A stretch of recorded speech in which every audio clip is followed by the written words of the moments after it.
د کومو خلکو چې د زړه سکون نشته یا د ډپریشن بیماری ښکار شوي دي او یا ورته د شپې خوب نه ورځي، د شپې د خوب کولو دپاره د نشې ګولۍ خوري. نو دا ویډیو د هغه خلکو دپاره ده.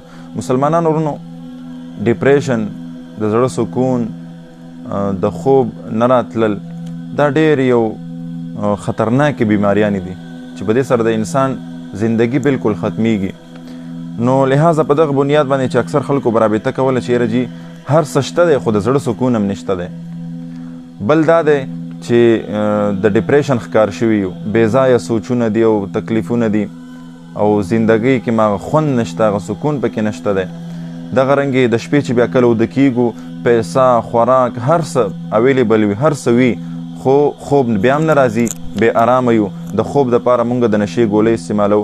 نو هغې به دا ویلي چې مونږ ته دې دپاره څه وظیفه وښایي. نو مسلمانانو ورونو، په دې نننۍ ویډیو کې به انشاءالله زه تاسو ته دوه داسې اعمال ښیم چې په دې سره به انشاءالله ستاسو دغه درې قسمه خطرناکې بیماریانې ختم شي، چې یو د زړه سکون دی، بل ډپریشن دی او بل ورپسې د خوب دپاره. انشاءالله چې دا اعمال تاسو کوئ، تاسو به د دې درې واړو بیماریانو نه خلاص شئ د الله په فضل سره انشاءالله.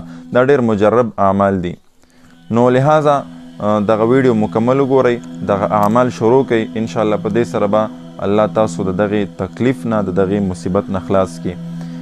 د ډپریشن او د زړه د سکون دپاره د ټولو نه مخکې دا یو خبره ځان سره یاد وساتئ چې د منځونو اهتمام کوئ. کم سړی چې وایي چې زما د په زندګۍ کې سکون او خوشحالي وي، نو دی د منځونو اهتمام کوي. او قرآن یې ویلی وي نه، قرآن دی وایي، د قرآن تلاوت دی کوي.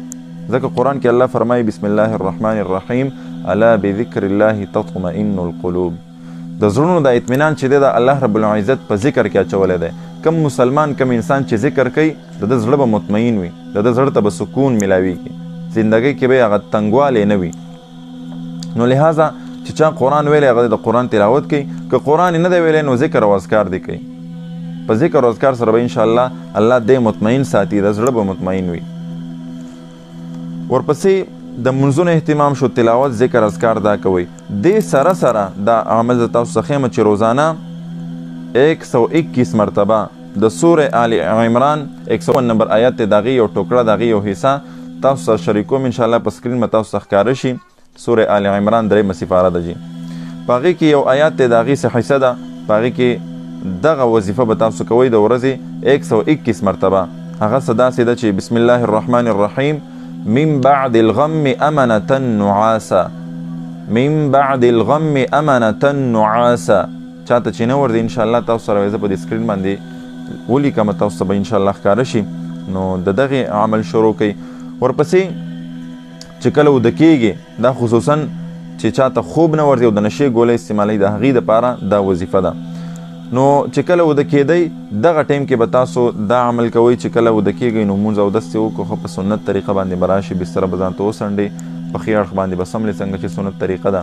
د خوب چې کومې دعاګانې دي هغه به ووایې.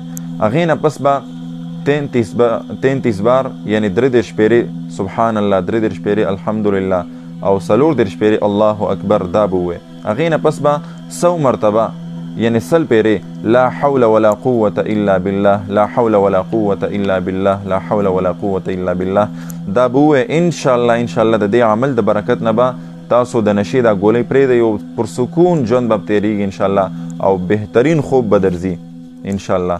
نو کوشش وکړئ چې دا عملونه په دې باندې عمل وکړئ او د نورو مسلمانانو ورونو سره ضرور شریک کړئ او د نورو دغسې اسلامي معلوماتي او بهترین ویډیوګانو دپاره زمونږ دغه پیج دی، دا در سره لایک کړئ، زمونږ دغه چینل دی دا هم در سره سبسکرایب کړئ. دا دې دپاره ورته وایم چې دغه رنګې نورې ویډیوګانې به انشاءالله تاسو ته د دې نه میلاویږي. څومره چې تاسو زمونږ سپورټ کوئ دغه رنګې به نورې انشاءالله زمونږ حوصله افزایي کوئ. نو داسې نورې ویډیوګانې به تاسو لپاره مونږ جوړو او تاسو سره او نورو مسلمانانو سره به شریک کوو انشاءالله.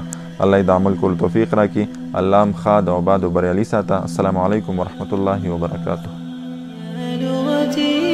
عربية حسبي بأنك منطقي وبياني، عربية قلبي وروحي أحرفي.